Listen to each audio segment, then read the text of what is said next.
You know what's gonna happen to her once he sees this for himself, right? Oh, I'm anticipating it. I've hated that bitch since the day I first laid eyes on her. I may have done wrong by Deshawn in the past, but never like this. Well, he's lucky that Shere Khan is gonna represent him in the divorce proceedings. Deshawn even had a special clause written in the proceedings that states he's gonna willingly surrender what's most sacred to him in exchange for the kids, and she'll have no choice but to accept and embrace it. The fact that he's gonna go that far just shows how much Amanda truly fucked him up. He used to be a man of vigor, a man of class and fearlessness. Now he's just a shell of the same, willing to literally give up everything. Speaking of the devil himself, there he is. The hell took you so long, hun? Were you stuffing your face with that damn pernal again? Is she really doing this again, Ben? I could have sworn we taught her to say the damn word. Afraid so, brother.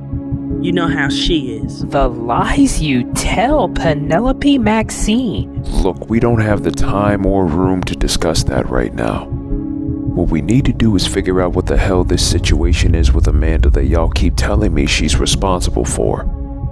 'Cause it seems to me like you're just grasping for straws. Well, this time it's for real. Kira is the most reliable source we have, and she has absolutely no reason to lie, especially not to you or us.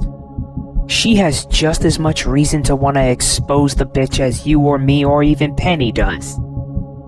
She's a serpent who is only out for self and her frozen boy toy. She's right, HP. I didn't want to say too much until I knew for sure myself, but Les is right. Kira wouldn't lie about something like this. Even Caden didn't want to say too much.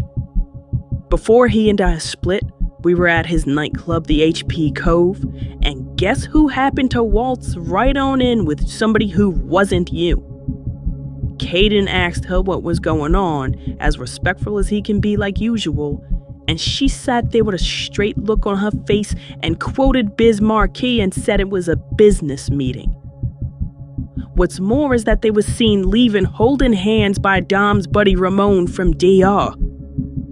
I'm telling you, man, she's a goddamn snake, and her venom is fully encapsulated you. Ramon and Kira go back a long way, so that's how Kira knew. But yeah, babes, I don't know how you're not able to believe this with at least 5 witnesses. But if you don't, you're frankly as foolish as you were when you left me for her, if not more so. So you're telling me that according to Kira and Dom's buddy Ramon, Amanda went to Caden's club with somebody who wasn't me, said it was a business meeting with just a friend, and they left holding hands. That's what I'm supposed to believe at this current point. That's the truth, honey. Mel Hart was there too, as shocking as that may seem for her standards. Even she tried telling you back in VWU. Your good-hearted nature on more than one occasion has gotten you led astray and taken advantage of by so many in this business. But I don't even think you could have imagined that the biggest blow would have come from the inside. I don't think you would have imagined it would have come from in your own bedroom. And you know for a fact that Caden is not the best at keeping a secret, nor is he capable of lying to anyone, especially not you. So now that you know all of this, are you finally ready to open your eyes? Are you finally ready to see the reality of what's happening around you? Because all that happy wife, happy life shit is extremely one-sided, Deshawn, and deep down, you know it. All those times. Was her endgame to get rid of me? There's only one way to find out, hun. Her office is upstairs. It's time for you to get the full truth. Question is, knowing what you're planning to do after Incipients, with your departure and all, are you gonna execute that plan too? There's no other alternative but to, knowing what I know now. Come on, let's get up there and get this shit straightened out right now. Because eventually a knife's gonna come out of my back and be wielded by me. Sometimes I wish I never had a heart.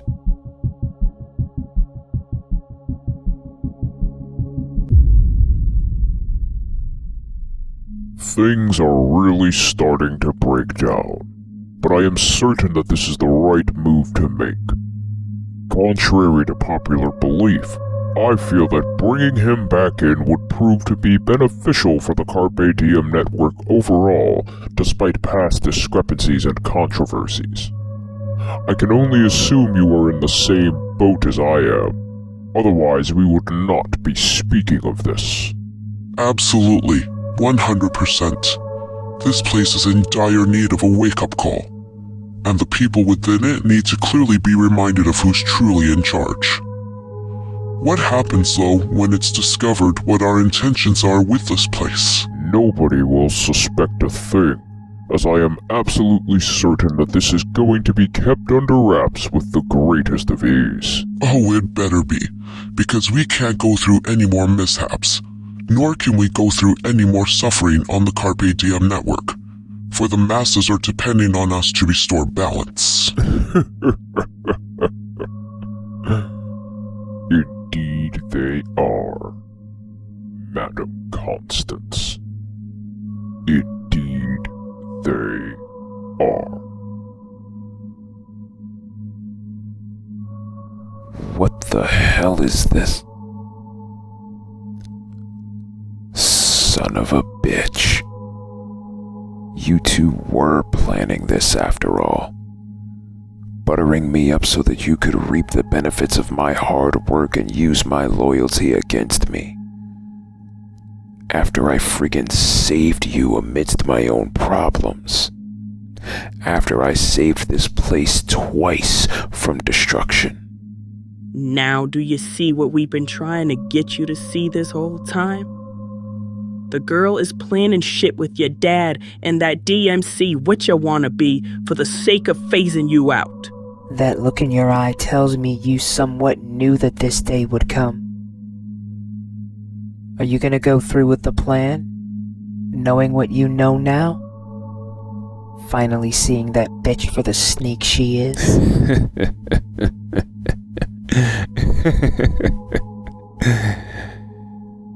Is there even another option under these circumstances? I should have just let her bury me in the memory of yesterday. Now she isn't gonna have any choice but to. Now she's gonna have to find out the hard way how hard it'll be to man the ship a man down. Penny, you get the Terrible Two on the phone and tell them to meet with Amanda to rig the car. Alessia, as for you, I didn't want to have to do this, but get Narcy on the phone. Tell her to have Becca and DJ meet at the bunker in the Bowery after Incipients. The biding time days are over now. It's time to execute Operation Yo-Yo.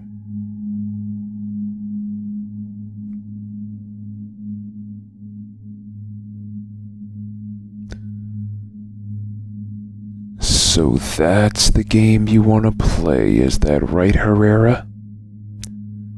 That's what all these years were about.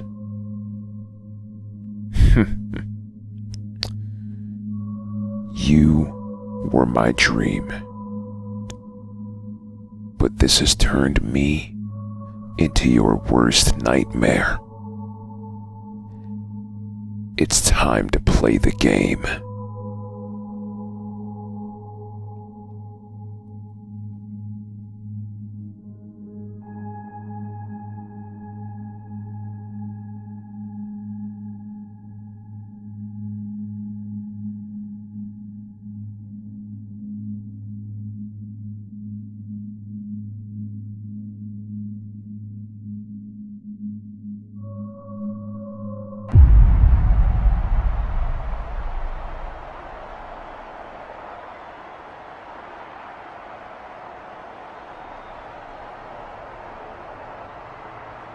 People have asked me for over the last year or so, of all the rosters in the world that you could have chosen, of all the companies that you could have signed with, why, oh why did you, Xavier Kariuki, sign with the Carpe Diem Network? And then they started asking me the question, when are you going to have your debut match? And as y'all heard on episode 19, y'all got y'all's answer. And what better way to make my debut than at the grandest of all grand spectacles in all of Ring of Valiance Wrestling. Salvation lies within two. But the kicker is I get to have my debut match against Blake Casey. Now I'm not gonna lie, I don't know Blake all that well, much like he doesn't know me, but I've seen what he's done all these years. I've seen the acts of violence he's committed upon his current brothers in arms. I've seen and studied and heard about all the struggles he's overcame in his professional and personal lives. In that regard, I'll keep rooting for him to keep striving and thriving. However, in the regard of him beating me in Madison Square Garden, on the grandest stage of all, Salvation Lies Within 2, where it all begins again, nah, man! You must have gone back to hitting the damn pipies you think you're gonna beat me. I'm a God-fearing man just like you, Blake, but the hand of God is gonna be punishing me. And I'm not the one who's gonna need saving, but you, my friend, need to understand something. Right here and right now, I've seen what you can do, but you have no idea what I'm capable of. And while that's largely in part due to certain folks changing their company names 7 times every 3 to 4 months, leaving very little to sink my teeth into, which is why I signed here to begin with. And that's also due to the fact that I'm the kind of man who is in the ring, who is full of surprises. But I'm also the kind of man who will step up to the front line. I'm also the kind of man who will defend his own honor. I'm the kind of man who will ride until the wheels fall off. Blake, I'm walking out of the garden with a win over you. And at the end of the match, you're going to want to beg God for forgiveness for you coming up short and failing him against me. Just because you've done some dangerously and damning stuff over the years doesn't make you a child of God. And that damn sure doesn't mean that you scare me. At Salvation Lies Within 2, Blake Casey, your ass is mine! So get on your knees and pray for a miracle because you'll desperately need one against the renegade Xavier Kariuki!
Ladies and gentlemen, please welcome your color commentator for this evening, CDN official, Purple Pimpin' Clifford.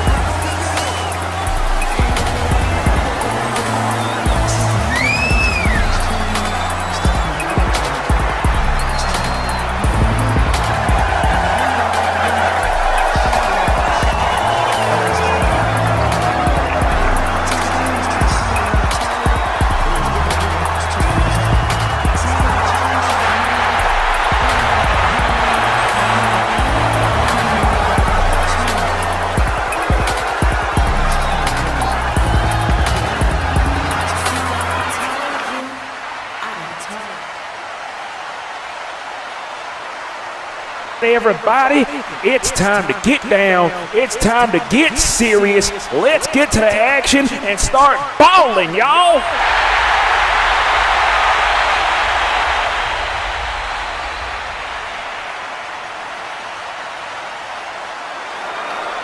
Somebody get my headphones.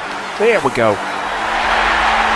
Hello, everybody, and welcome to Carpe Diem Network Showcase 5, live from the CAW Palace in San Francisco, California. Here is our opening contest with this young lady, my niece, Mercedes Hawkins. Gonna kick it over to our newest announcer. Your opening match on CDN Showcase 5 is set for one fall. Introducing first, representing the Bloodline Legacy Mafia, formerly known as Diana Anderson, from Gary, Indiana, weighing 149 pounds, Mercedes The last time Hawkins. Mercedes was in action was at no such thing as pre-shows against Esperanza Meza a couple of years back. She suffered a loss in that one and then was attacked by her mother, Sophia Anderson, who we haven't seen since Consequential Comeuppance. But ever since a particular incident happened last summer, Diana Anderson changed her name, and now she is free of the burden of the Anderson name and is now Mercedes Hawkins. Believe me when I tell you, Mercedes Hawkins has a lot to prove, not just to the people, but to the Bloodline Legacy Mafia, and most importantly, to herself. And here comes her opponent for this evening. This is the Kobe Spitfire herself, Himari Sato. Becca Wheeler, please take Her opponent from Kobe, Japan, weighing 126 pounds, Himari Sato. I love this young lady's confidence. I love this young lady's energy.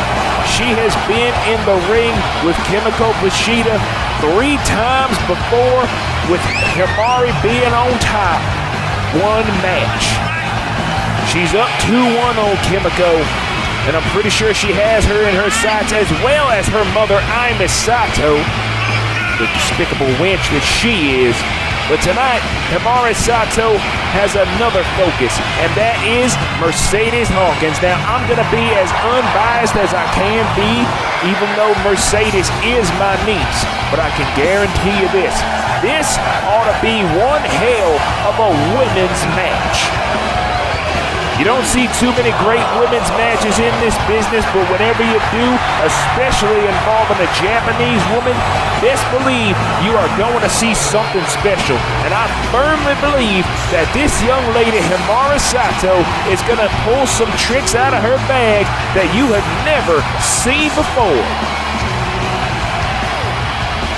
Himari Sato looks ready. She's got that fierce look in her eye. Mercedes looks ready as well. Referee Donnie Artino on call for this one. Oh, Mercedes is ready to fight. Himari now taunting her. Oh, look at this. Kick to the gut. Oh, Himari went for that signature jumping knee to her. Schoolgirl, wait a minute. Not even a 1 count. And oh, went for the lariat. Soul butt right to the gut. Snap there. Off the ropes, went for the drop kick. Mercedes moving out of the way, evading danger. Went for the neck breaker, but Himari stopped it. And you gotta believe with salvation lies within 2 around the corner. You gotta believe that these two are gonna have some kind of involvement. Nice drop kick to the knee. Oh, and look at that. Very strategic wrestling here by Himari Sato, targeting that left knee instantly. Now we all know, that Mercedes has a history of concussion issues. Oh, wait a minute. Himari Sato's got her up. Look at that. Celtic Cross. Celtic Cross by Himari Sato, but only gets a 2. And now look at this triangle choke with an arm bar. Himari is quite the submission specialist, and now she's locking in this triangle choke. Fans are rallying behind Mercedes early. We're not even 3 minutes into this match, and already we're seeing a potential submission victory. Mercedes now stuck in this hole. Oh, wait a minute, she's back on her feet. Himari Oh, she's up. And she's down. What a power bomb by Mercedes Hawkins. Cover. 1, 2, and no. Mercedes not too happy that she didn't get the victory, but you're going to have to do a lot more to Himari Sato to get the victory. Oh, no, come on now. Not out here. Not out here. Not on the floor. Oh, my God. Himari Sato may be broken in half. DDT on the floor, and you know this is my first go around with this commentary. But you know what? I'm having fun already. These ladies are tearing each other up. What is this? Oh, snake eyes on the apron. And ladies and gentlemen, I'm being told that a big signing has been made here on the Carpe Diem Network, or rather a re-signing, so to speak, and we're going to find out who that is later tonight. Big power bomb on the outside, and Mercedes is in her zone. We still got Dominic Cato defending the Universal Championship here tonight. We don't know who his opponent is yet. And Penny Shaw is supposed to be facing Alessia Marcano in the main event for the World Heavyweight Championship. And look at this. Tequila Sunrise submission. And Himari better consider herself lucky that her left arm is not being targeted, although this submission will still hurt regardless. Targeting the leg, the shoulder, the arm, the back, everything, but Himari gets out. Went for the drop kick. Oh, and catches a knee right to the face. Himari catching a knee right to the face from Mercedes Hawkins. This one is going to get ugly, and it's going to get ugly in a hurry. Oh, wait a minute. Snake eyes on the barricade, excuse me. Ladies and gentlemen, I am your master of ceremonies this evening, Purple Pimpin' Clifford. I'm already having fun here tonight, here in San Francisco, California. Here at the CAW Palace, one of the most legendary arenas in pro wrestling history. You never see too many women's wrestling matches in the CAW Palace, so this is a real treat. Mercedes on the top turnbuckle, beautiful missile drop kick. And now, looking for a single leg crab. Switching submissions, and now she's sitting on it. Sitting on that left hip flexor of Himari Sato. That has to hurt. Himari is in dire straits already. Donnie Artino asking Himari if she wants to give it up. Himari trying to fight out of this. Remember, this is Himari's first matchup since Live 29 last January when she competed in that Joshi Cell death match against Kimiko Bushida. Big splash by Mercedes Hawkins. Kimiko Bushida broke her shoulder and her arm and left some bone chips in her elbow. Wait a minute, what a flapjack. Big flapjack there by Mercedes. 2 and no. And Mercedes is starting to show a little bit of frustration here. You can't do that in a match like this, especially with so much pride and respect on the line. One thing you got to watch out for when it comes to Himari Sato is that devastating knee. She can hit it from almost anywhere. And the one thing you got to watch out for when it comes to Mercedes Hawkins is that nasty screwdriver she utilizes. And believe me when I tell you, she'll be looking to hit that at a moment's notice. Oh! Stunning Himari on the ropes, and down she goes. Mercedes getting a little bit arrogant in here. She doesn't want to do that. Himari now struggling to get back to her feet. Taking that rope across the throat, and that'll cut off your esophagus air if you're not careful. Big splash.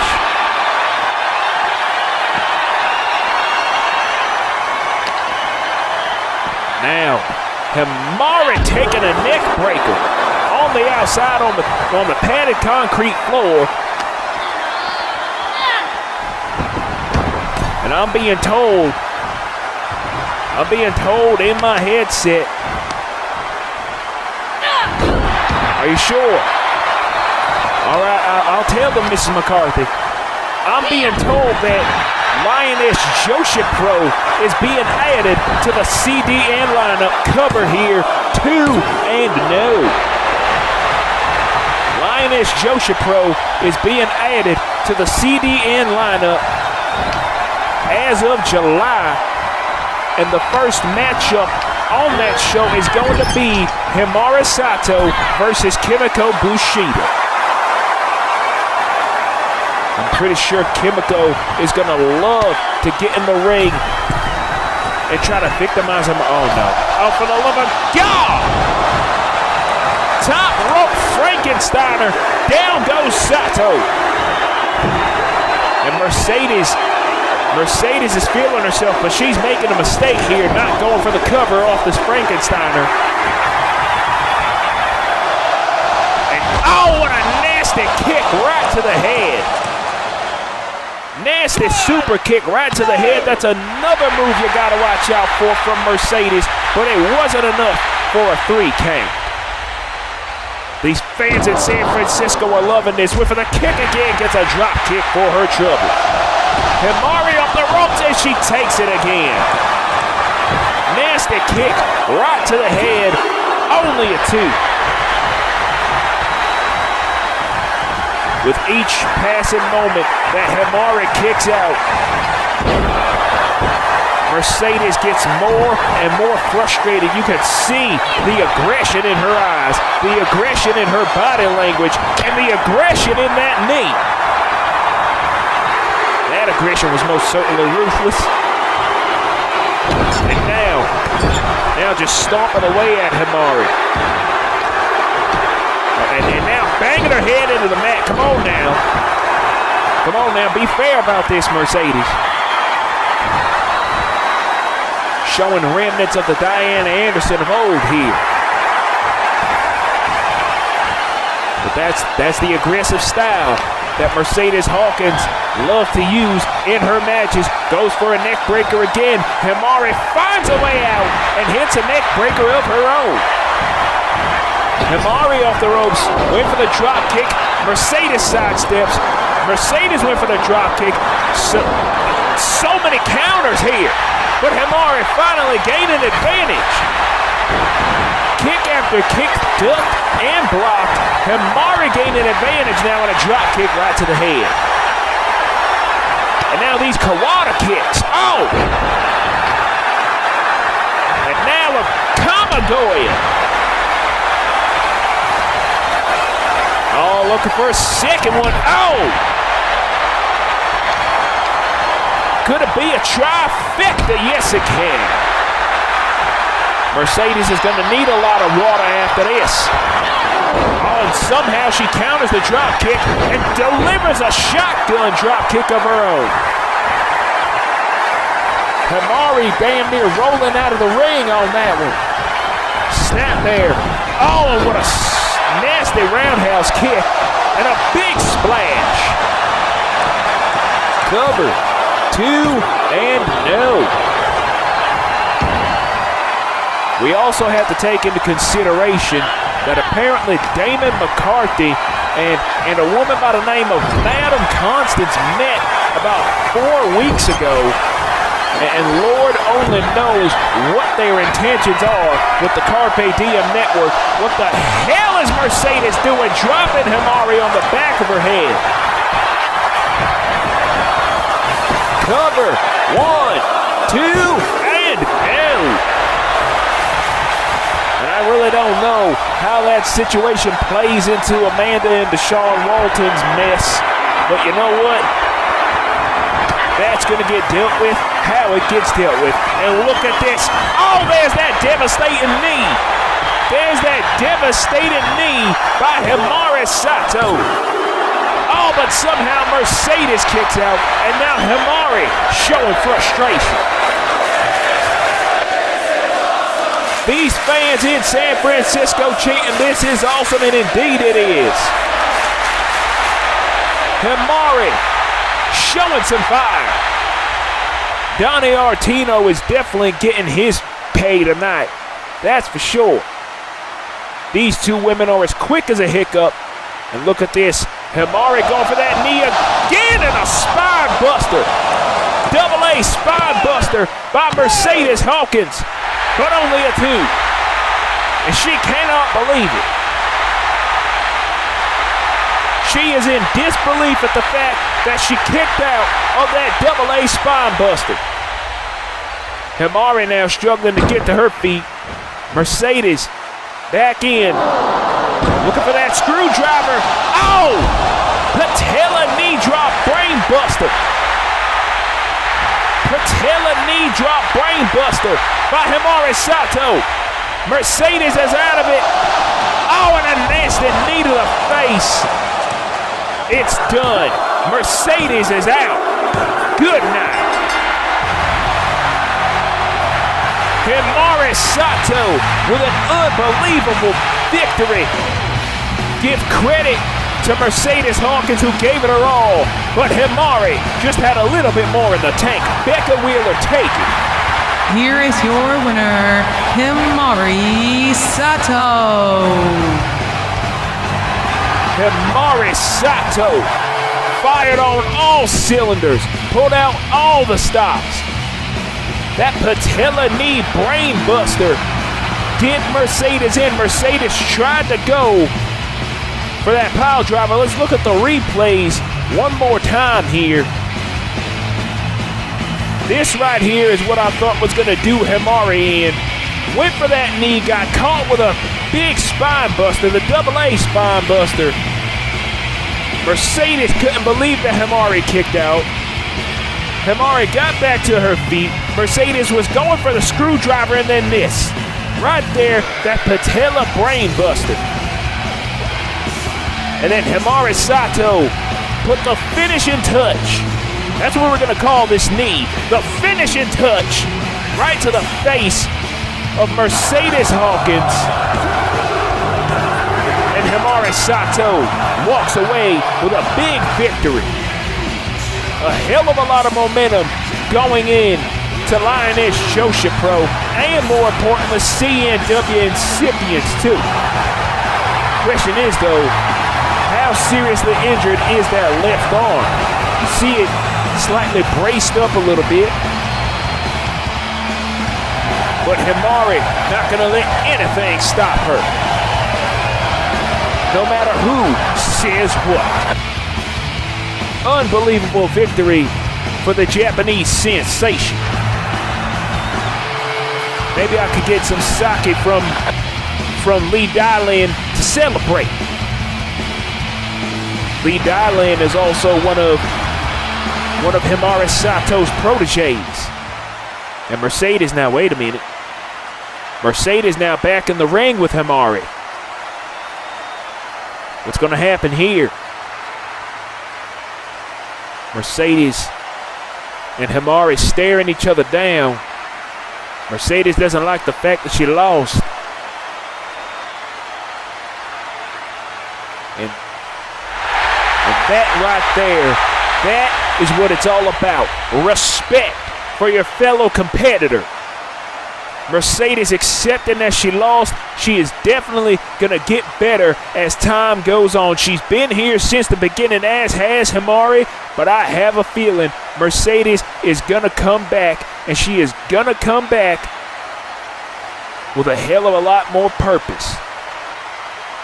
She's going to come back, and I have a feeling she'll garner a victory one day. I'm being told Himari Sato, she's asking for a microphone. Oh, one has to wonder what Miss Sato has to say. Let's listen in here. Konnichiwa! そして今夜ここで私のスキルを共有する機会を与えていただき本当にありがとうございます。It has truly been an honor and humbling privilege to compete on the Carpe Diem network once again. I have to say, after that Joshi Cell death match last January, I felt I would never be able to wrestle again. I suffered a broken clavicle as well as a separated shoulder, on top of a fractured elbow on left side. And had it not been for my friend Aurora Rikers coming to my aid, and my friends Farah Ahmad and Maxine Kennedy being there for me as means of support, I would not have had the courage to step back into this ring again. Now, Salvation Lies Within 2 is right around the corner, and I will be there watching the action as I do more rehab on this left arm and shoulder of mine. However, I will be cleared for competition again. Around the time of, I don't know, CNW incipients. Aimi and Hansuke Sato. Mother and father. I left Lioness Joshi Pro for greener pastures here on the Carpe Diem network, and they have done right by me.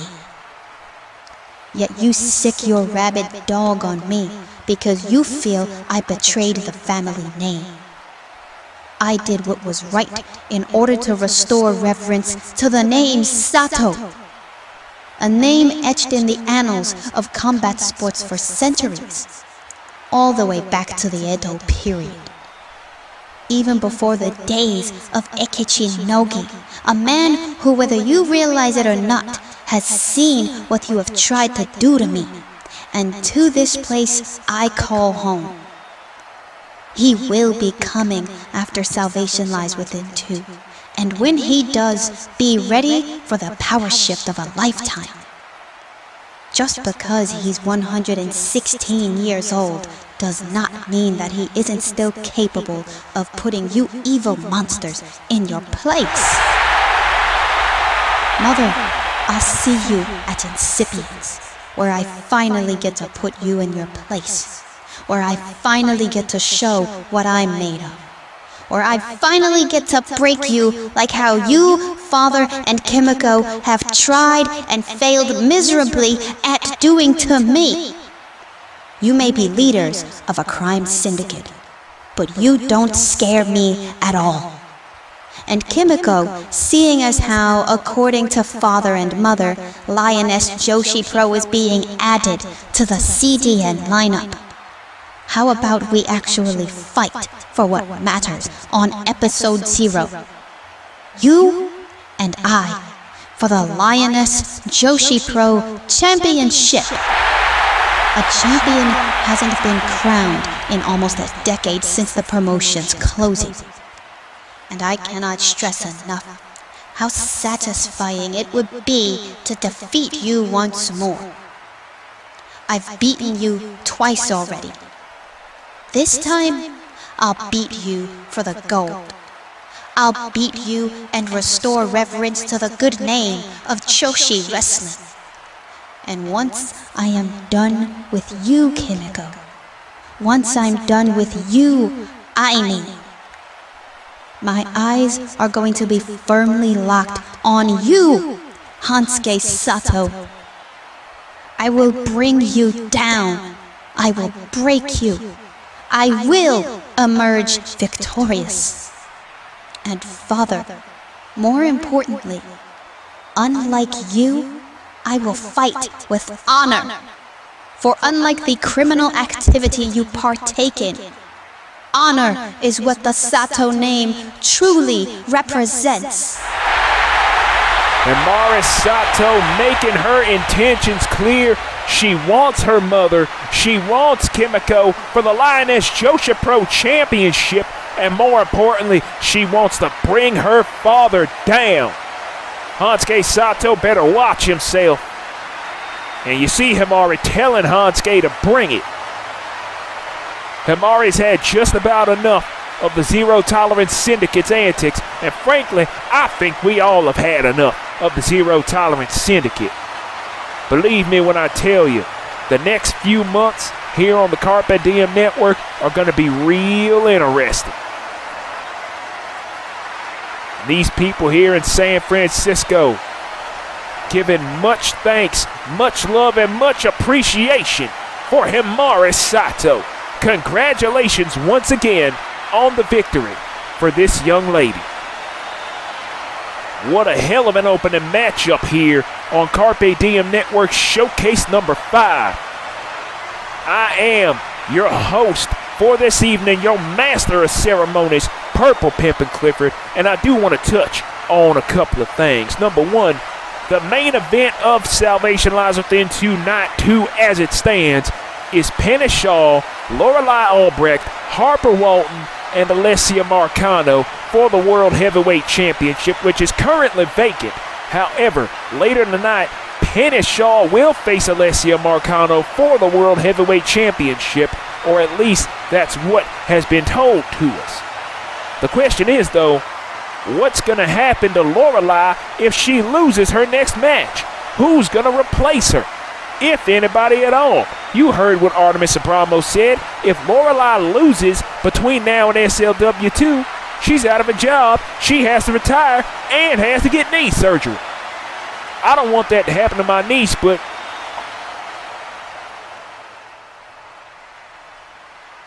she's putting this entire organization at risk by even bringing him back here. You should have killed the bastard when you had the chance. Frankly, you should have snuffed her out too. with him I won't make that mistake ever again. He'll get clipped when the time comes. With her, though, I'm gonna let her fester a while longer. This is what she wanted. She made her choice and has subconsciously made the decision easier for me to exit stage right.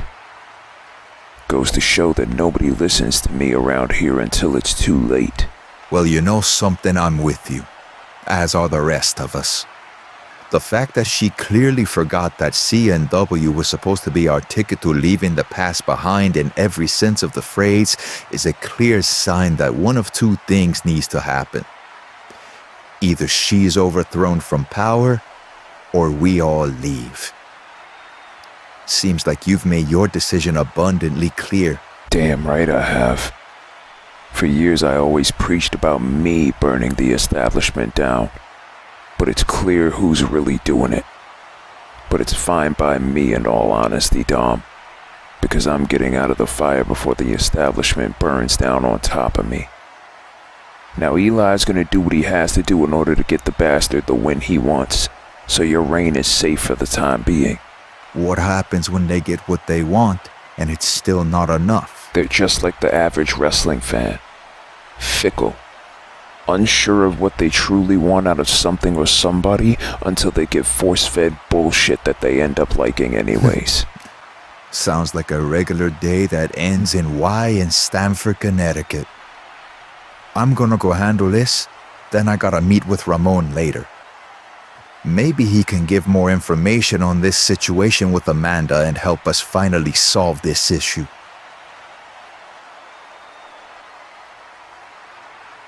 Assuming that I don't solve it first.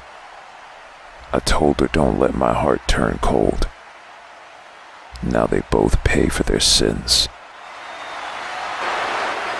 Oh boy, apparently it appears that Deshaun and Amanda, it seems that they're having marital problems, but up next, we have our Universal Championship match, and here comes the champion now, Dominic Cato. This man is coming off of a major injury to his legs at the hands of Mark Moreau. I'll get into that in just a moment. Becca Wheeler, oh my God, what an explosion. Becca, take it, please. Your next match on CDN Showcase 5 is for the Ring of Valiance Wrestling Universal Championship. Introducing first, from the Bronx, New York, weighing 282 pounds. He is the co-vice president of the Bloodline Legacy Mafia and the Ring of Valiance Wrestling Universal Champion, Dominic Cato. In under 2 minutes. Dominic and Eli have a rivalry going back years. And at SLW2, they're going to be going at it for the Universal Championship one more time in their third encounter. I cannot wait to see how that match transpires in Madison Square Garden. The Cow Palace is ready to find out who Dominic's opponent for tonight is, though.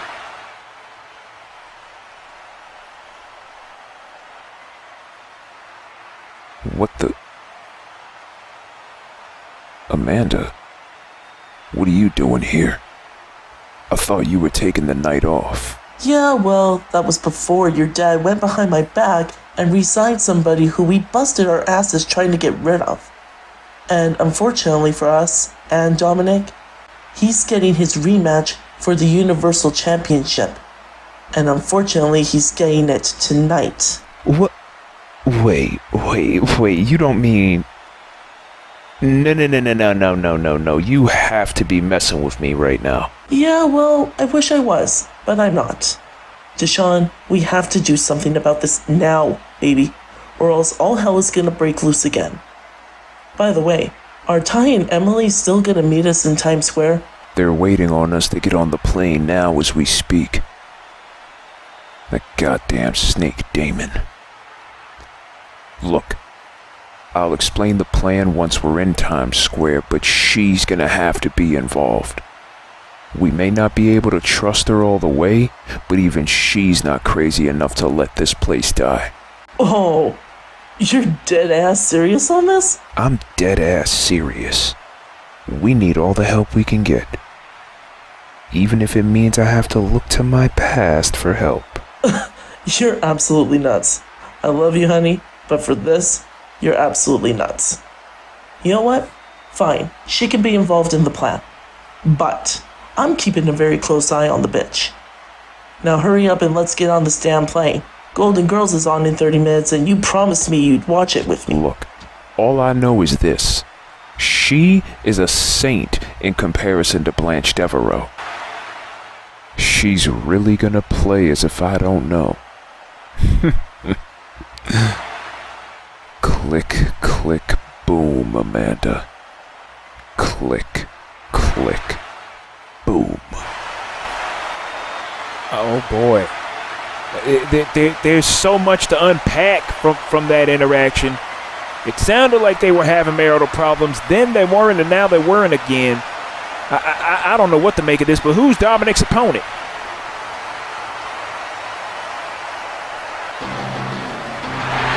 Oh, hell no!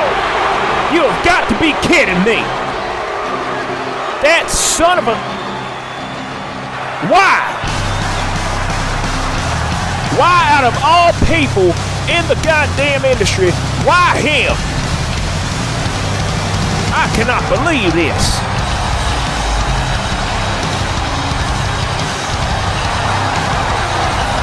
Of all the people in this industry to get a rematch for the Ring of Valiant's Universal Championship, that's a former champion, why out of all people that Damon McCarthy had to choose to re-sign, it's this son of a bitch. I agree, San Francisco, boo this man. Becca, take it, please. Where's my moonshine? Introducing his opponent from Raleigh, North Carolina, weighing 307 pounds, Virgil Snow. We may not like this man. He may be one of the most controversial figures in all of this industry. But he is one of, if not the longest reigning Universal Champion to date. Dominic Cato and former Universal Champion Insidious Sterling may just be a step behind him. But Dominic Cato has held this title since last January. And then on Live 30, he got his knee busted up and his ankle broken because of Mark Moreau throwing the damn stairs on him. So Mark Moreau may have just given Virgil Snow here a huge advantage over Dominic Cato. But Dominic Cato is a fighter. He's not going to give up. Virgil Snow ain't the type to give up easily either. You gotta understand though, Damon McCarthy re-signing this man to a contract here on CDN is a huge risk, especially considering that the last time this man competed in this ring, Deshaun Walton broke his neck en route to saving this place. That right there is what it's all about. The Universal Championship, Donnie Artino back in the ring now. Virgil Snow, the challenger. Dominic Cato, the champion. And you know, I just realized this. The winner of this match goes on to Salvation Lies Within 2 to face Eli Robledo, the #1 contender, the Bloodline Legacy Mafia champion. San Francisco is ready. Dominic Cato with that red bandana on his arm. He's all about family ties. Donnie Artino holding the championship high above his head. That's what this is about in our second match of the evening. San Francisco is ready. I'm ready. Are you people ready? Of course you're ready. The bell has sounded. Our Universal Championship match is underway. Challenger Virgil Snow, champion Dominic Cato. This is the second time these two men have gone at it one-on-one. The last time, Dominic went for a drop kick. Virgil taking out the injured left leg. The last time these two went at it one-on-one, hold on a minute, big power slam. Virgil came out on top before being attacked by his brother Diavol. What a headbutt by Dominic. Dominic with a nasty headbutt to Virgil. Oh, wait a minute. Oh, look at this. Looking for the black ice already. Looking for the black ice already, but Dominic counters. Dominic counters and a nice neck breaker by the champion. Oh, look at the power of Dominic Cato. Dominic Cato throwing Virgil all the way across the ring. Leg injuries or not, Dominic's got insane upper body strength. Dominic has healed up quite nicely since Moreau threw those stairs on his legs. And you know, that whole situation, big AA spine buster, wait a minute. Cover, 2, and no. That whole situation with Sonya, his wife, and Mark Moreau, that's still ongoing. I really don't know why Mark Moreau is pursuing Sonya. And personally, he needs to leave that damn girl alone. Dominic's going to end up putting that man in a grave if he keeps up his mess. And look at this. Dominic with the joint manipulation. Big knees right to the back. And look at this. Oh! Big modified monkey flip by the Universal Champion from the Bronx. Oh! Virgil up with a drop toe hold. And now, a modified regal stretch, it looks like. Taking out the legs and wrenching at the neck. This will mess up your whole damn body. Imagine 307 pounds on top of you trying to rip your head off. That's what Virgil's doing here to Dominic Cato. Referee Artino asking Cato if he wants to give up. But we all know that Cato is not the type to give up easily. It's why he's why he's the Universal Champion in the first place.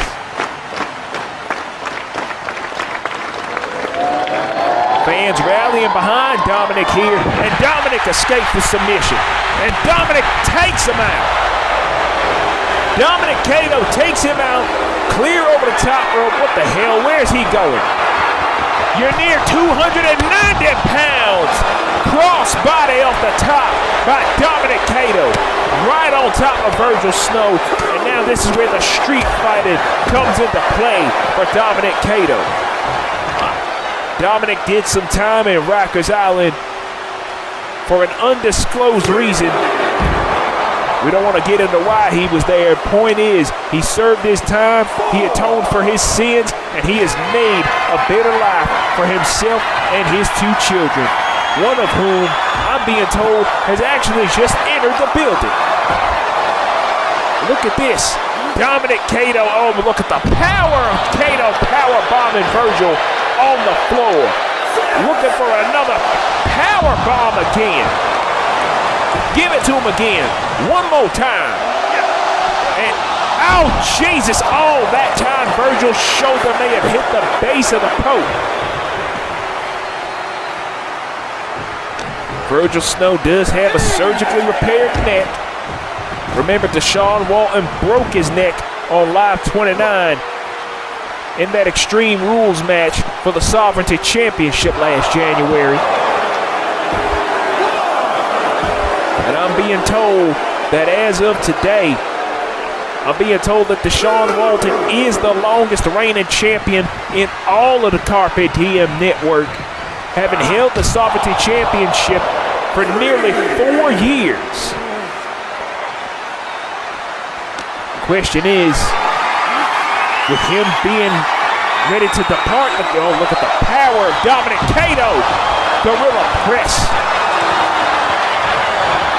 With Deshaun being ready to depart from the Carpe Diem network soon enough, one really has to wonder, what is he going to do with his Sovereignty Championship? What a power bomb! 2, and oh my God, that was close. I cannot believe Virgil kicked out of that. Dominic, though, with the power. Injuries be damned. Another power bomb. No! One thing you got to watch out for with Virgil is that devastating spear and, of course, that black ice finisher. One thing you got to watch out for with Dominic, though, is that TK toe tag kick. That TK toe tag, you really have to wonder from where will Dominic hit it. Ain't gonna hit it from nowhere right now, though. Virgil's pounding on. Now Virgil in control, throwing Dominic off the ropes, drop toe hold once again. And now Virgil going back to that regal stretch, but Dominic is way too close to the ropes. A bit of a rookie mistake right there by the veteran. Oh, what a power bomb. Taking a page out of Dominic's playbook, but only gets a 2 count. You know, I really need more moonshine.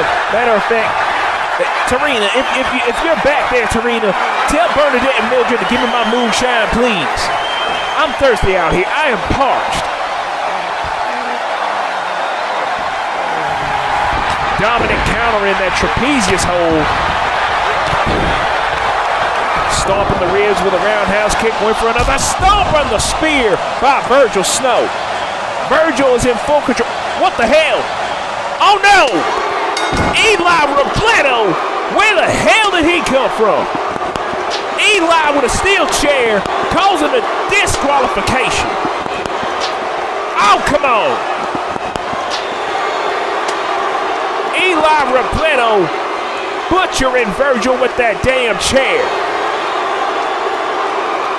Eli Robledo. Is he doing this for the Mafia, or is he doing this solely for himself? You know Virgil and Eli have history. Oh, look at this. Look at this. Oh, implant buster. Implant buster by Eli Robledo, the #1 contender.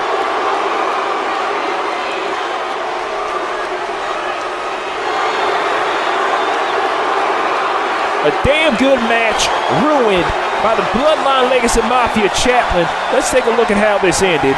Virgil had a trapezius hold on Dominic. Dominic stomped his ribs, kicked him in the face, and then caught a spear for his troubles after the counter. And then watch this. Eli Robledo out of nowhere with a steel chair right to the ribs, and then just started beating Virgil over the head and back and legs with it. You gotta believe Emily McCarthy is somewhere looking at this with a semi-smile on her face. Remember, Eli and Emily are scheduled to be married at some point.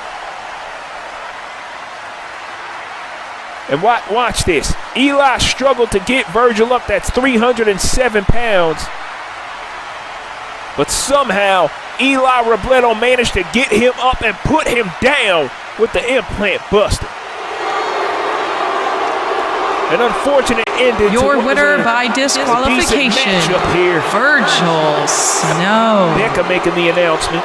However, the title cannot change hands via disqualification, therefore still Universal Champion Dominic Cato. Wait a minute. Dominic gonna target Eli. Eli isn't paying attention. You may want to look behind you.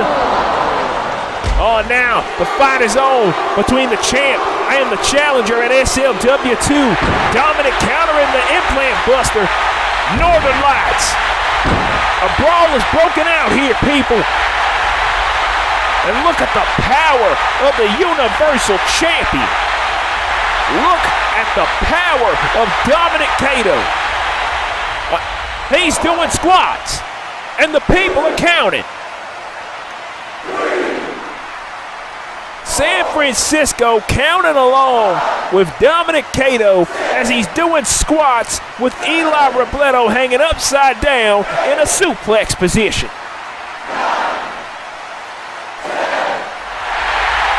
Injured ankle and injured knee or not, Dominic Cato is a thoroughbred.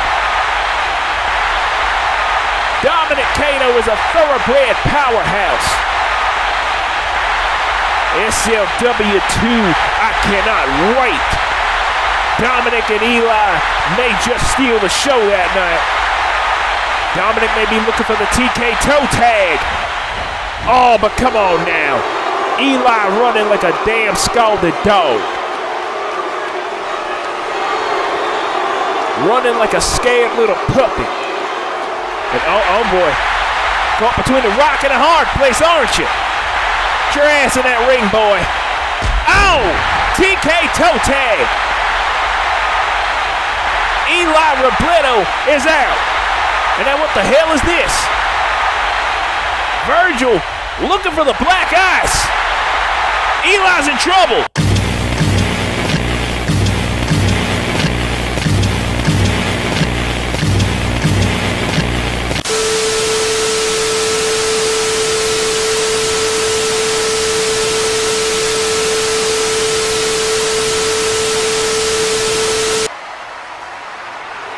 Are we live?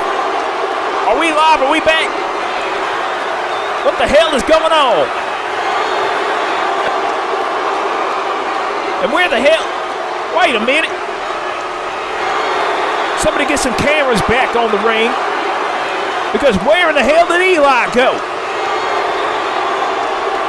Virgil and Dominic looking confused here. After that interruption, Eli Robledo has disappeared into thin air. Regardless, that was one heck of a match between these two men. I don't know if we're ever going to see something like that again, but if we do, we need a conclusive ending. Folks, we're going to take a break in a matter of moments. Do not go anywhere. Do not touch that dial. I'm Purple Pimpin' Clifford, and we will be right back here on Showcase 5 of the Carpe Diem Network. Somebody get my damn moonshine. Bernadette, Mildred, get my damn moonshine now. Thank you.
30 years, Artemis.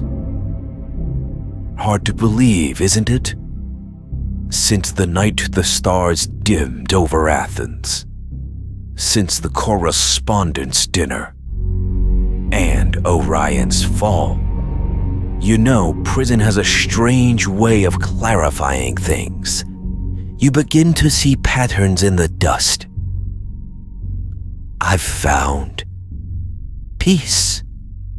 I paint now. I read the pre-Socratics. The guards tell me I've been exemplary. Exemplary men don't orchestrate the ruin of legends. Orion, he was a myth wrapped in marble. He had charm, yes, but no one sees how brittle marble truly is until it cracks. The hero of Delphi, undone by a wine chalice and a quiet breath. Don't you dare romanticize his death. You struck the god from my home. You ended a man who held the world in one hand and my hand in the other. You didn't just kill Orion. You desecrated my daughter's birthright. Persephone, the noble one, teaches ethics at Nyx University and hasn't spoken her father's name aloud in years. Phoebe built an empire from her father's vision, but she still sleeps with her lights on. And Penelope, resilient Penelope, wrote to him every year on her birthday, convinced he'd answer from Elysium. Until she burned all of her letters on her 21st birthday. You turned gods into orphans. And yet you came. Not to mourn, not to condemn, but to ask. Because something inside you whispers that not everything was as it seemed. What are you implying? Tell me, Artemis. Do you recall the correspondence dinner? The vintage red, imported from Ionia? The gold-rimmed chalice Orion drank from? He toasted you, kissed you that night, held you as a sacred man holds the world he loves. Did you ever wonder what was in the wine? You watch your tongue, Moreau. A toxin, older than betrayal, slower than justice, finer than silk. It has a name. Vitriol Daphneum. The tears of the laurel. Extracted from the roots of the laurel tree struck by Apollo's remorse after Daphne fled him. It doesn't kill in hours or days. It coils in the body like a lover. Like prophecy. And it was passed to Orion not through his own cup, but through a kiss. Yours. No. You think you've carried grief, but you've also carried the venom. The night before the dinner, you and Orion consummated what should have been a celebration, and through sacred skin, through your lips, the poison was passed. You weren't just his widow, Artemis. You were his unknowable assassin. You didn't know, but it doesn't absolve you. And that guilt you feel, it isn't weakness.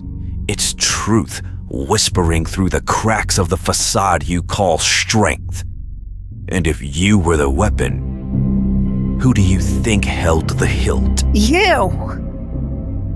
You spun this entire myth, twisted fate and family, and now you sit there like a sophist smirking behind riddles? You want to unmake me with implication. You want me to drown in guilt for something I never chose. And yet, part of me wonders if the gods wrote this in their ledger long before either of us were born. The the old Greek fatalism.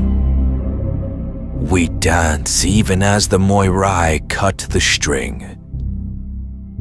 But let me offer you something, Artemis. A deal. If you truly want justice, true justice, put me to work. Let me prove my innocence. Give me a path into the Carpe Diem Council. Not for honor, not for power, for revelation. Because the truth that killed Orion is still breathing. And it has your blood on its hands. You want a seat at the table after all this. Fine. You'll get your chance. But if you want that seat, you'll expose the whole truth. No games, no riddles. You'll strip the gods naked and drag their myths into the daylight.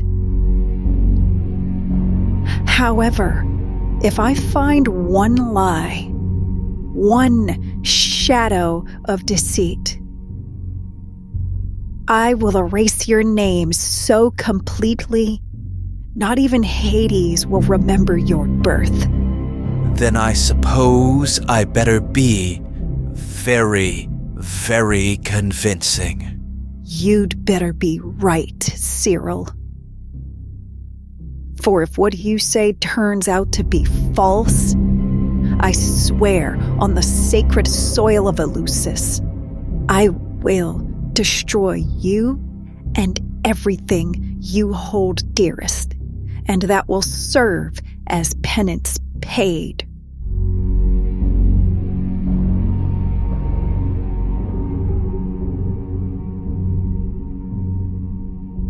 Checkmate. Almost.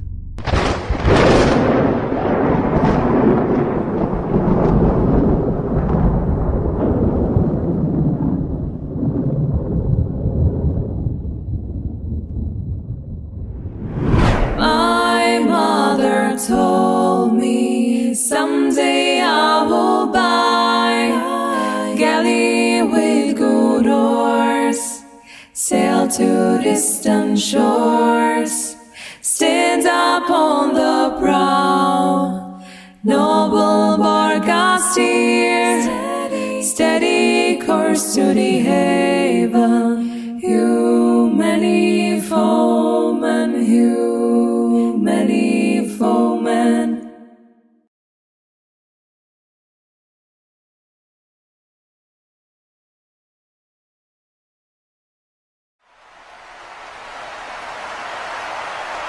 Ladies and gentlemen, welcome back to CDN Showcase 5. I am your master of ceremonies this evening, Purple Pimpin' Clifford.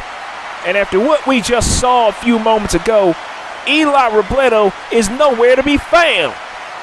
After that technical difficulties interruption, he magically disappeared. Nobody knows where the hell he's gone off to. But I can guarantee you this, he will be in Madison Square Garden for that Universal Championship match against Dominic Cato. And I can guarantee you that is going to be, as a wise man once eloquently put it, a slobber knocker to end all slobber knockers. We also still don't know what the situation is with the Waltons, and it's appearing as if they have some kind of marital problems. But you know what? That'll be addressed at a later date.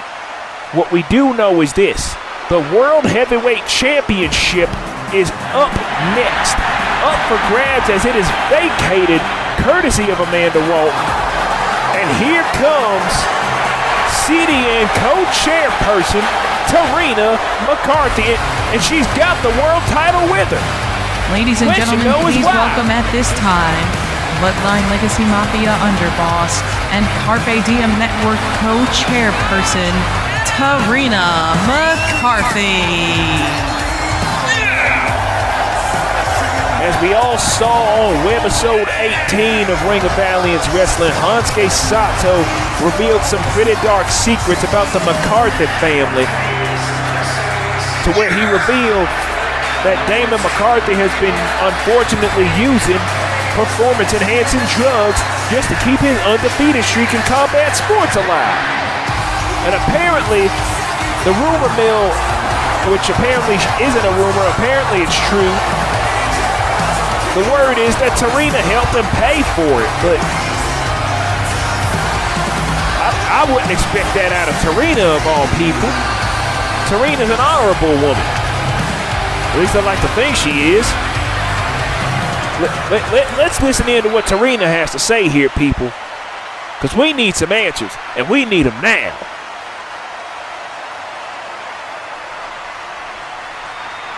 San Fran wants the answers, and so do I. Before tonight's main event kicks off, I need to make a statement regarding Hansuke Sato's remarks 8 months ago regarding my husband Damon, and as well as the allegations regarding his usage of performance-enhancing drugs, as well as the allegations of me purchasing them from Dr. Jasmine Stark of Hyperdrive Genetics. Now, while my husband will be at Salvation Lies Within 2 to speak his piece on the matter, the long and short of it on my end is this. Unfortunately, all of what Hansuke Sato said 8 months ago, it's all true. Damon has been on performance enhancers and steroids for a very long while now, hence why his record in combat sports is spotless. And yes, I did help him purchase the PEDs in question from Dr. Stark and Hyperdrive Genetics a plethora of times.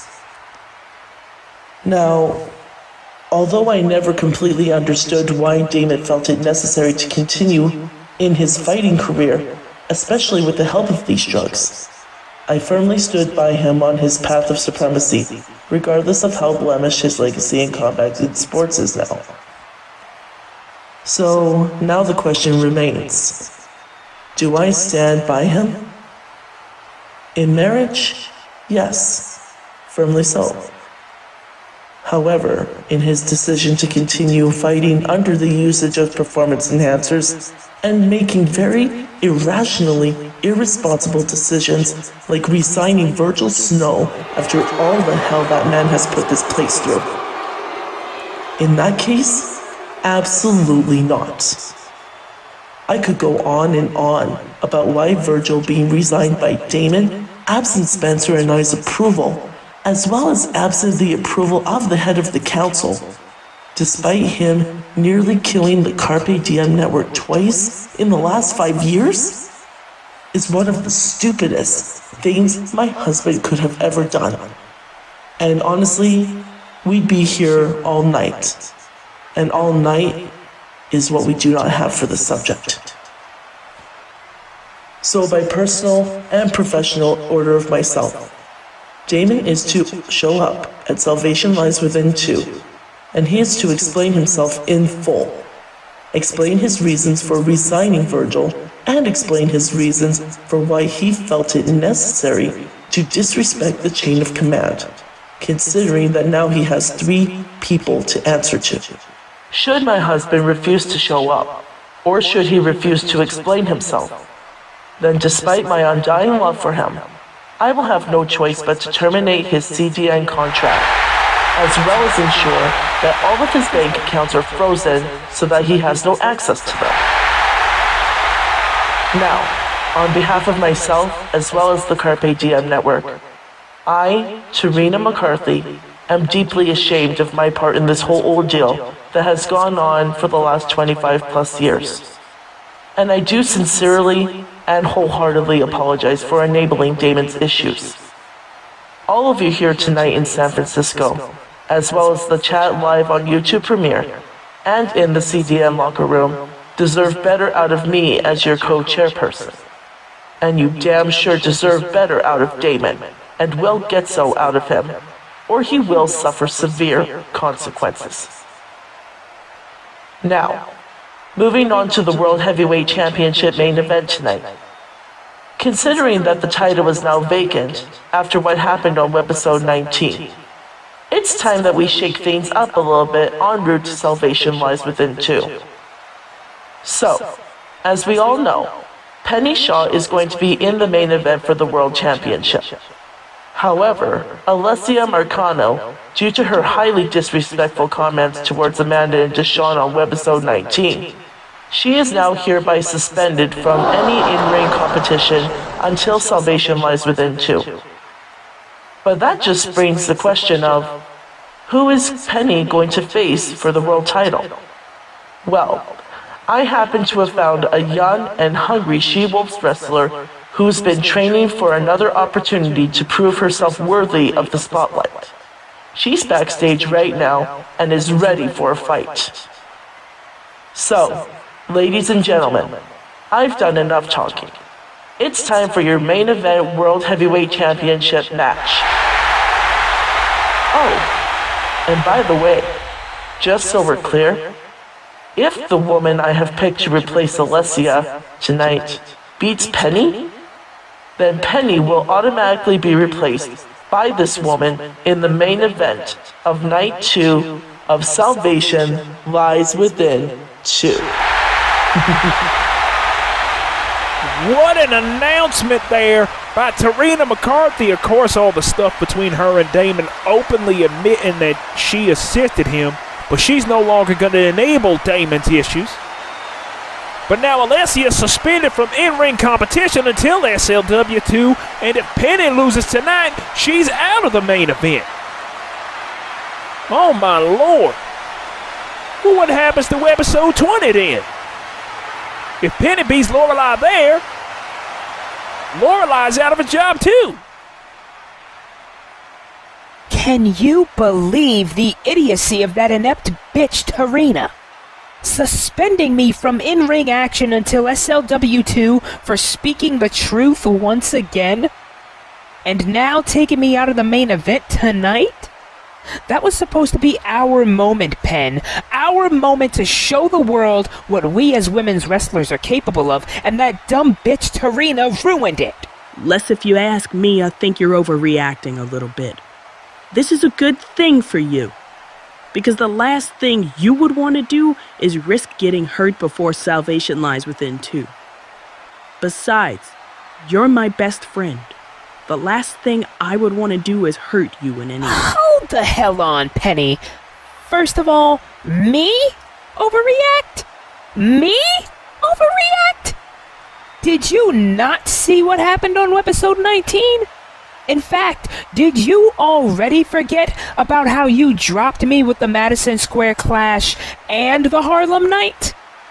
And you sit here spewing that garbage about not wanting to hurt me? Oh, so that's what you're gonna run with? Really? That's the tangent you want to throw? Well, then be my guest, Marcano, because you know what this is about. This is about the World Heavyweight Championship. Hell, even you know that 6 years ago when you had the chance to squash our professional beef and scratch my back, you blandly refused to take the damn opportunity because of your selfish need to be the center of attention, because of your selfish need to be the conversation piece, because of your selfish need to be the final world champion of the race. 1 minute, you act all friendly and are in full damn kumbaya mode with me, and then the next, you're at my throat, ready to rob me of what I worked my motherfucking ass off for years to obtain.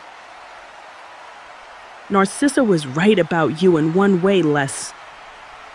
You're willing to do anything to become world champion, and that includes stabbing friends and family in the back. I could give two shits about these people who watch this damn show. All I'm about at this point is gunning for what should and is gonna be mine. The Ring of Valiance Wrestling World Heavyweight Championship. We aren't Natalie Nunn and Florina Kaja. We aren't Kimbella Santana and Erica Mena either. We are Penny Shaw and Alessia Marcano. This isn't a Love and Hip Hop episode. This ain't an episode of The Real World of the Challenge. This ain't Jerry Springer, Maury Povich, Steve Wilkos, or any of those goddamn of love shows from the mid-2000s. This is the Carpe Diem network. So, bitch, You better get to realizing real quick that the sun doesn't and never has or will rise or set on your ass, and it will never rise or set on the people who are gonna watch as I walk out of here tonight. And salvation lies within too, with the World Heavyweight Championship. No matter who I have to hurt, no matter who I have to make suffer, no matter who I have to obliterate and victimize. At the Garden, you either step the fuck up as a friend or step the fuck aside as just another bitch in my way on my path to the gold. Because if you don't get out of my way, then when all this shit is done, Amanda won't be the only one I victimize.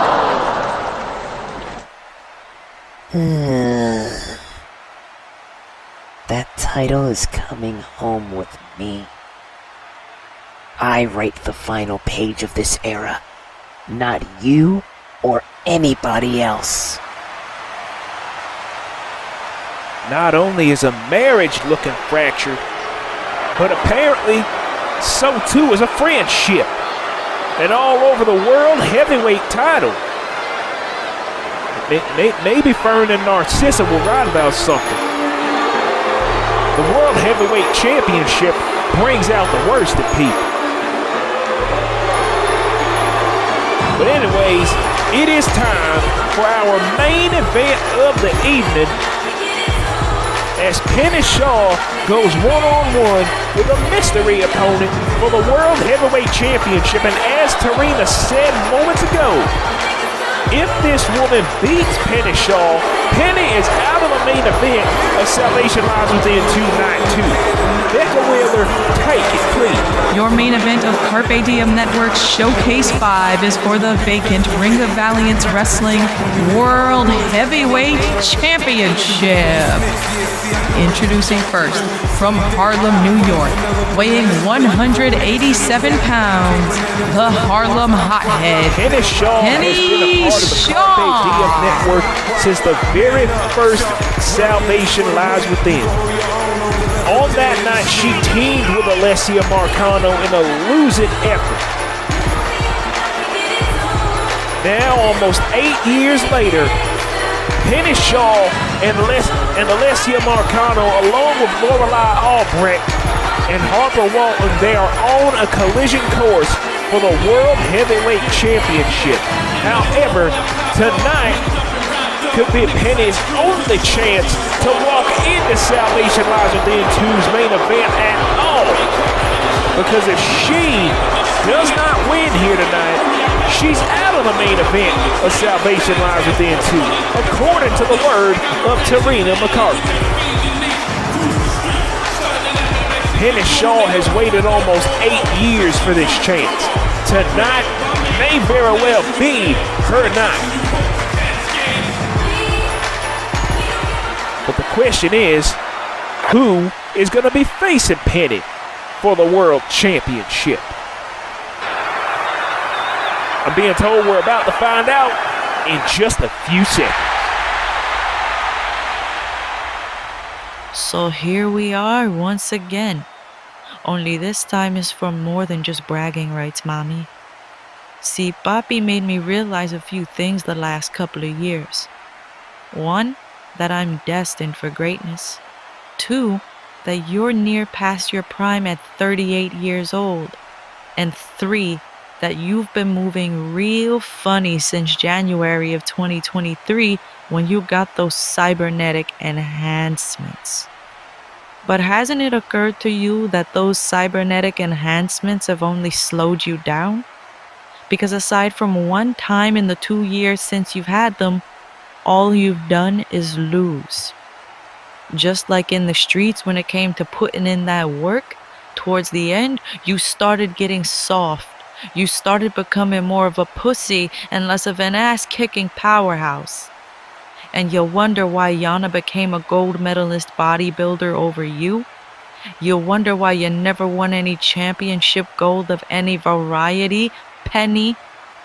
You wonder why you never even made it past the cutting room floor in the WNBA? It's because you're a weak link. You're a failed poster child who's gonna be on the wrong side of 40 in a couple of years, and you're chasing a pipe dream of becoming a world champion.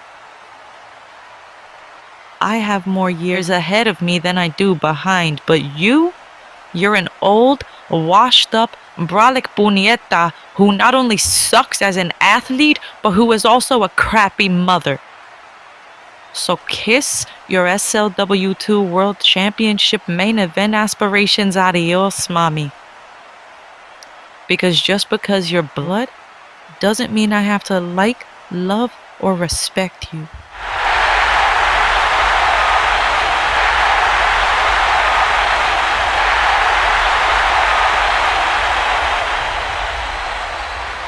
Tonight, you're not family. Tonight, you the ops, bitch. Oh my God! Leona Cato staking her claim to the World Championship. And you heard her flat out say it right then and there. Tonight, Penny Shaw, her mother, is not family. Tonight, she's the ops. And here comes Leona Cato now. Becca Wheeler, take it. Her opponent, representing the Bloodline Legacy Mafia, from the Bronx, New York, weighing 137 pounds, Leona Cato. Leona Cato is 22 years of age. The last time Leona and Penny went one-on-one was on an episode of BWU Worldwide a couple of years ago. Since then, Leona has vastly improved in the ring, but Penny has as well. Leona is right about one thing though. Penny, ever since getting those cybernetic enhancements, aside from one time in the last 2 years since she's had them, all Penny does is lose. Could the cybernetic enhancements be slowing Penny down? Regardless of that though, it is time for our main event of the evening. The World Heavyweight Championship, Donnie Artino, raising the title above his head one more time like he did with the Universal earlier. This is what it's all about. The World Heavyweight Championship. The bell has sounded. Our main event is underway, and look at this moment right here. Penny is 38, nearly 39 years old. Leona is 22. Leona is the daughter of Penny and Dominic Cato. And we all know the issues Penny and Dominic have had over the years, both personally and professionally. And here we go. Leona starting off hot. Double leg takedown followed by a few fists to the face. You heard Leona call Penny a crappy mother. Penny could be going for the Harlem Night here. Leona, though, fighting at it. The last match Leona had was a 4-way ladder match for the She-Wolf Championship, in which LaShawna, came out on top. And oh Lord, Penny Shaw is going to break her own damn offspring in half with these power bombs. Oh no, come on Penny. Please, that's your child. Oh my God. Leona Cato is getting assaulted and massacred by her own damn mother. 5 power bombs in the span of 25 seconds by Penny Shaw. I think Leona may want to take back that comment about Penny being a lazy athlete. Because if those 5 power bombs don't prove the opposite, I don't know what will. Oh, nasty face wash kick. This is Penny's one and only chance to get into the main event. A salvation lies within 2. We do have to take into consideration, however, that if she beats, oh wait a minute, fish washerwoman suplex by Penny Shaw. 2 and no. We do have to take into consideration on the next webisode, which should be coming in a couple of weeks. Nice neck breaker by Penny, where Penny Shaw beats Lorelei Albrecht in that tag team match. That's also going to involve Kimiko Bushida and Ava Willow of the Bloodline Legacy Mafia. Kimiko with the ZTS, of course. If Penny beats Lorelei, Lorelei is out of the main event of SLW2. Penny went for the spear, got countered with a DDT and a low lariat. Leona, though, gets caught with a neck breaker. What happens if Penny loses tonight but beats Lorelei on the next webisode? Does Penny get re-entry into that main event if that ends up coming to fruition? Gonna have to wait and see how this match turns out as Leona gets thrown out the ring. Oh, what a nasty knee to the head. Again, this is hard to watch. This is mother versus daughter. That is your child, Penny Shaw. Shame on you.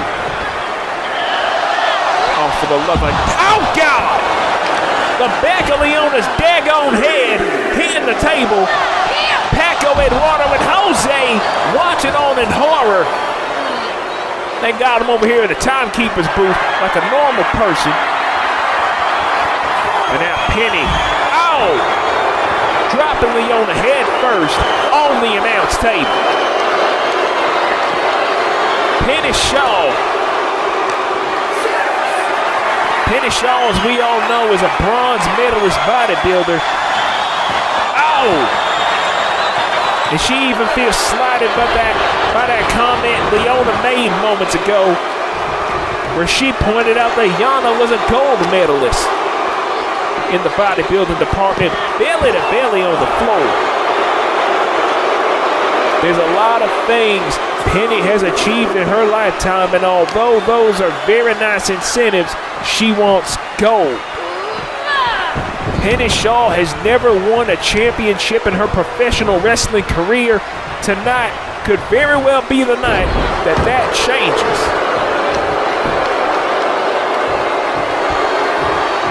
Penny Shaw has wrestled for the Carpe Diem network for almost 8 years. Big powerbomb, looking for the V-trigger, but Leona slips under Penny and gets her with a Boston Crab.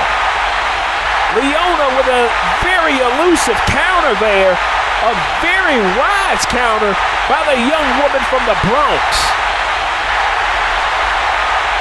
Penny is in trouble. You can see her writhing in pain, courtesy of this Leona Cato Boston Crab. But Leona, she forgets her mother has that insane lower body strength. Penny Shaw taking a page out of Himari Sato's playbook with that jumping knee followed by the gut-wrench suplex. Penny Shaw is absolutely powerful in every sense of the word. The woman's a former part owner.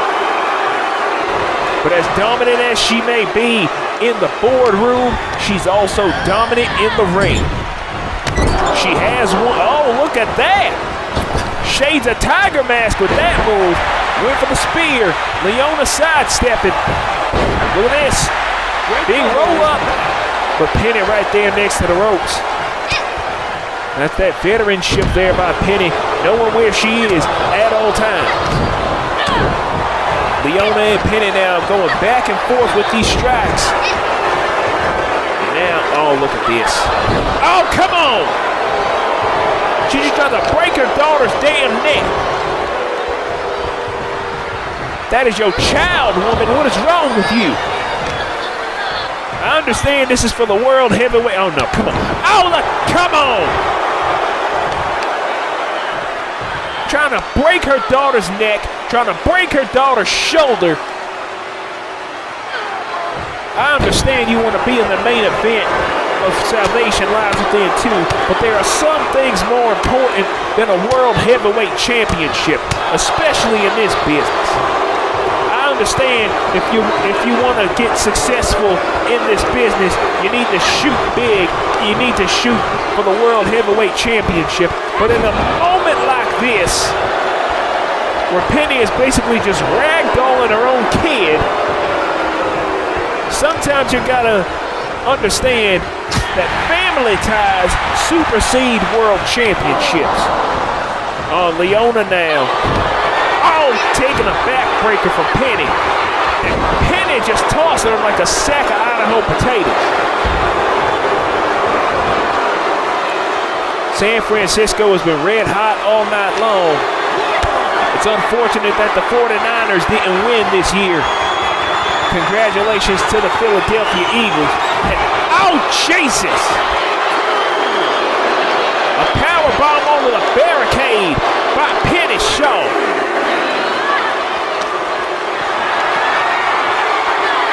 She may be powerful, but as powerful as she is, Penny Shaw is equally as vicious.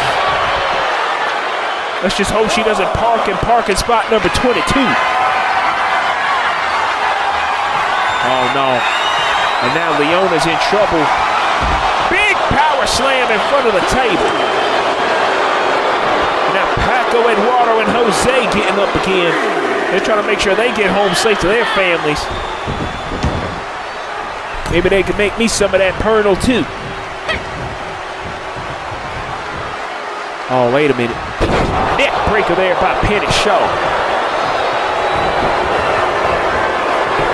Penny with the cover now on Leona. 1, 2, and no. Now with every kick out that Leona does, she's exerting a lot of energy. And with how strong Penny is, Leona kind of has no choice but to exert that energy, which is only going to work in Penny's favor. And oh, come on now, Kamagoya right to the head. Oh no, come on. Oh, and a second one. Taking a page out of Himari Sato's playbook. I'm pretty sure Kimiko Pashida told Penny to be this spiteful. Penny off the ropes. Oh, and a straight right hook. A straight right hook. And stomping the left arm now. Both of these women have blood gang ties, of course. Oh, and a crossbody over the top. Penny Shaw is an absolute bat out of hell. Leona stopping herself from hitting the stairs. Oh, okay.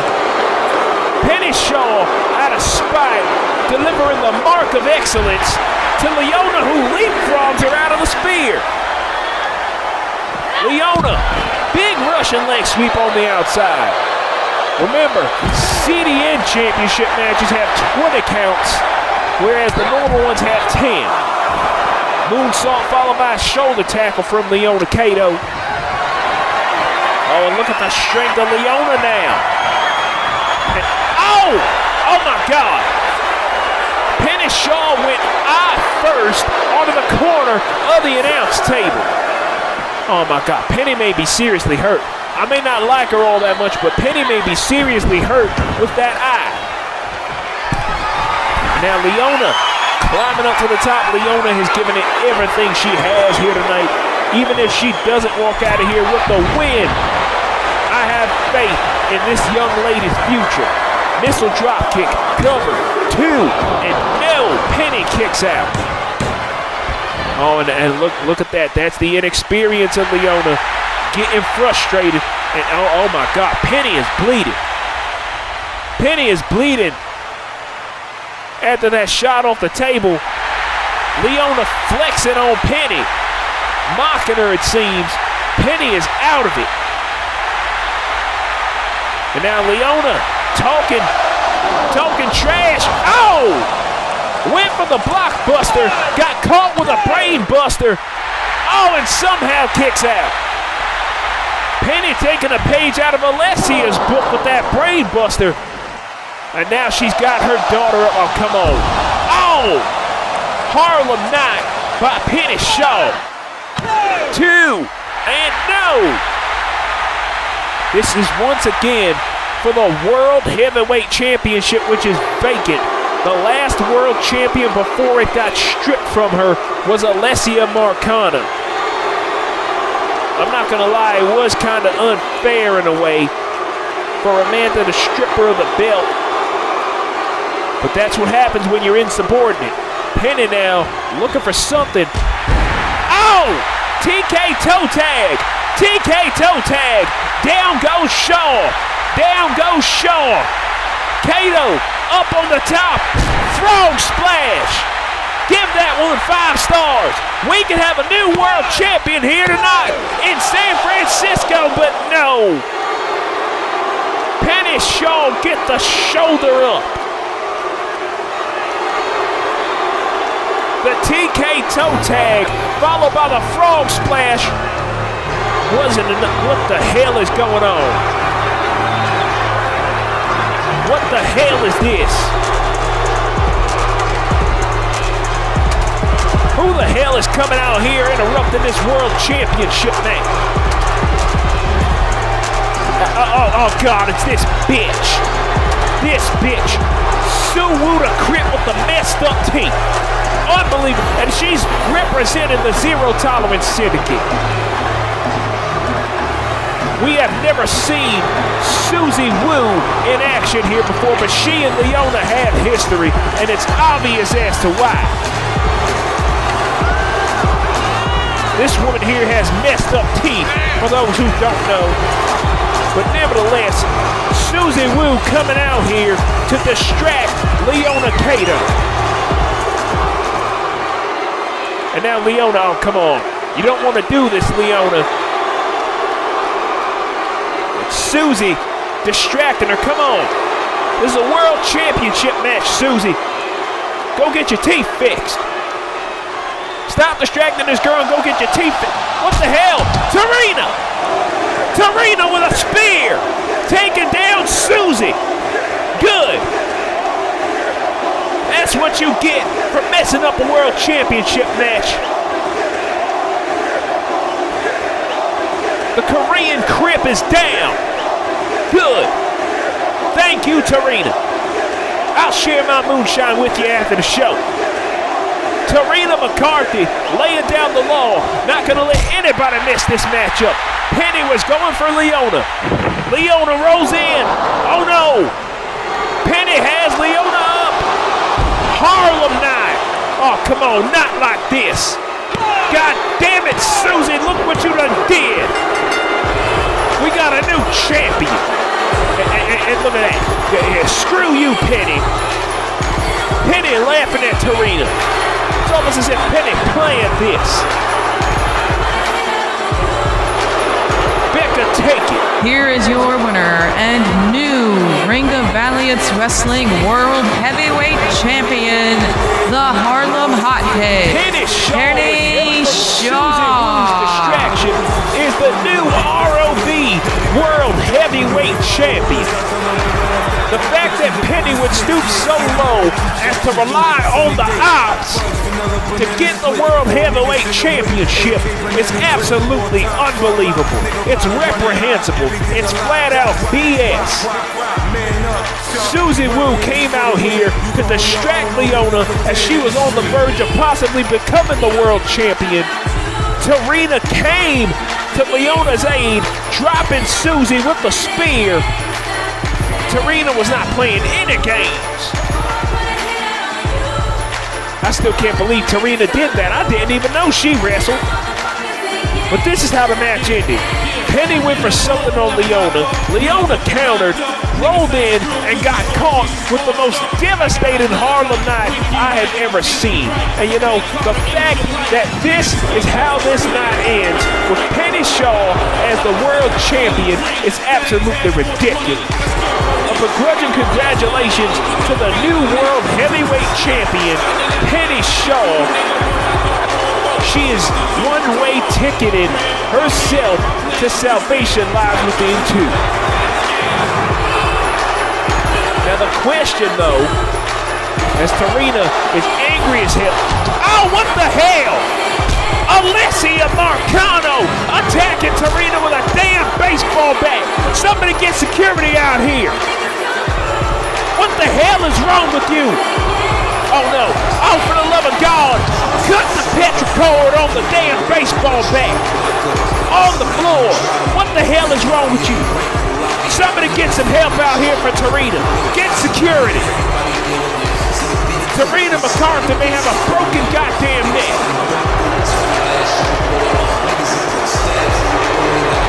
Penny Shaw with help from Susie Wu,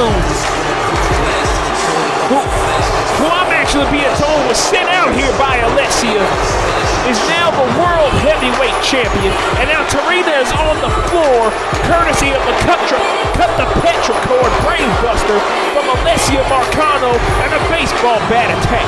And where the hell did Alessia go? Oh no. Penny, look out! Oh! Come on! The hollow point spear. Hollow point spear by Alessia Marcano on her best damn friend.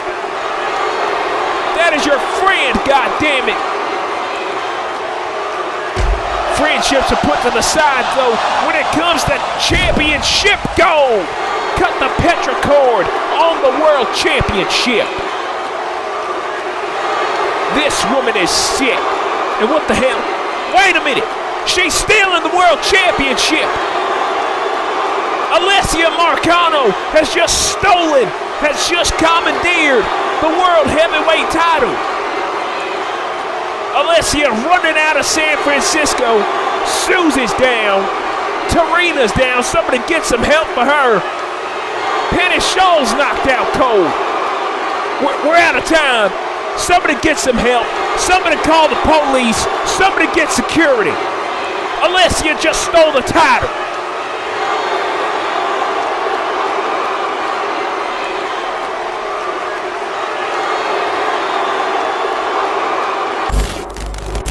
Did you miss me?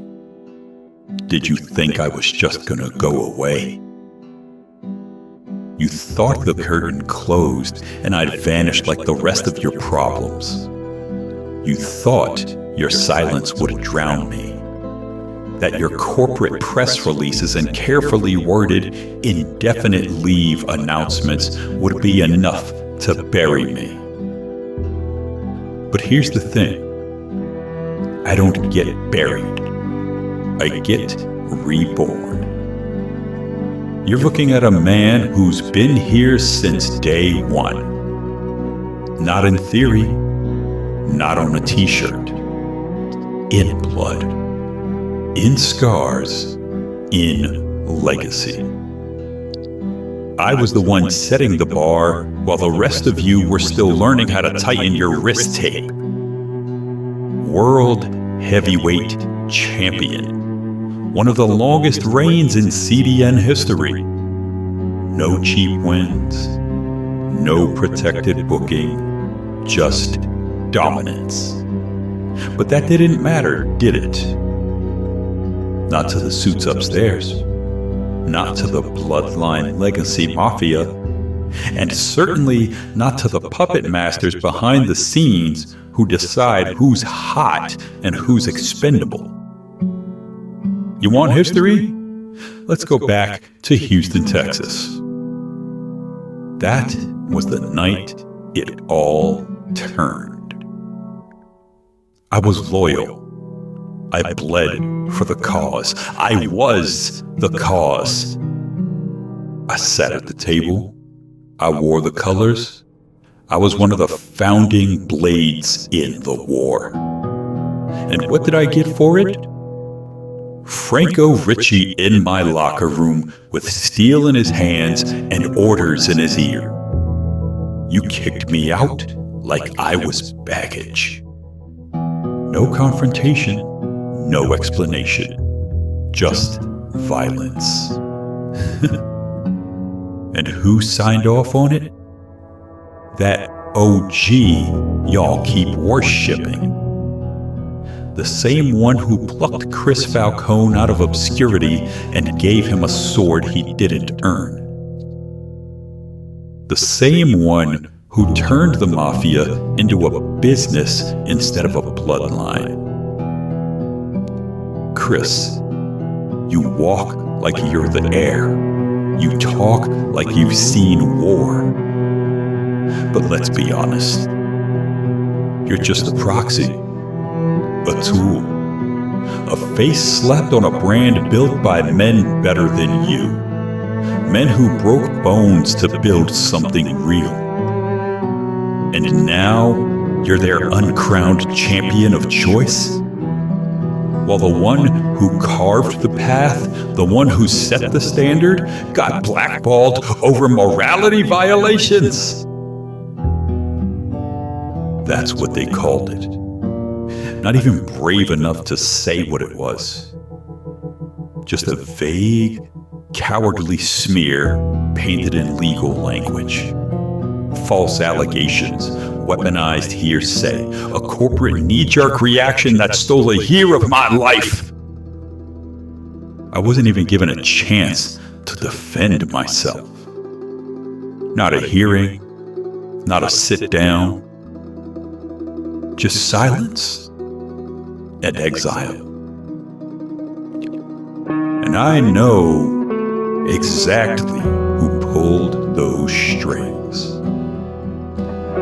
Amanda Walton. The corporate angel with a viper's smile. The same woman who used to praise me behind closed doors. Until I became inconvenient. Now she's parading around with her new frozen boy toy like this is high school theater.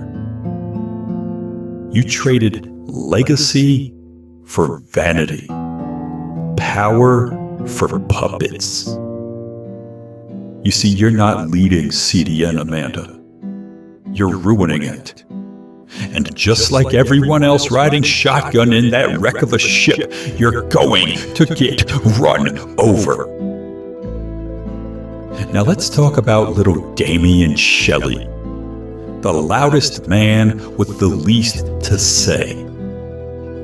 You've been doing a lot of chirping lately, Shelley. My name in your mouth constantly. Like you need it to stay relevant. Allow me to explain something real simple. I guarantee when I finally get my hands on you, you're not going to be the same. Physically, professionally, psychologically. I'm gonna make you regret every syllable you ever tried to spin about me. Because the problem isn't that you talk too much. It's that you believe your own hype. And I'm here to end that delusion.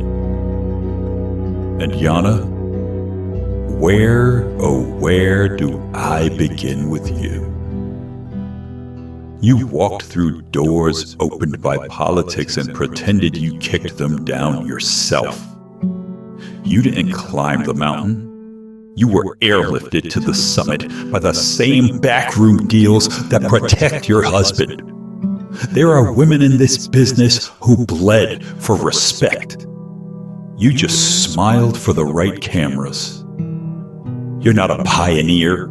You're not a trailblazer. You're a manufactured myth, spoon-fed to the public by the very system you pretend to defy. And every time you hold up that title whenever you win it again, you're gonna remind real fighters what injustice looks like. You, Damien, Chris, you're OG. You're all the same. Corporate soldiers, self-serving manipulators hiding behind legacy, PR, and politics. And then there's Lorelei, the founder of the whole Bloodline Legacy Mafia. I saved this part for last because it hurts the most. You were supposed to be my family. We had 5 kids. 5! And you still couldn't let go of the spotlight long enough to be a mother. You chose leather and gold over blood and bone. Every time I turned my back, you were chasing a different camera, a different belt, a different man with status. You don't and didn't deserve to call yourself a Hagen. You don't even deserve to call yourself a mother. But I've accepted it now. There's no saving what's already rotted. And that brings us back to you, Chris. The prince that they crowned too early. The placeholder sitting on my throne. You can flash the smile. You can hold the gold when you win it.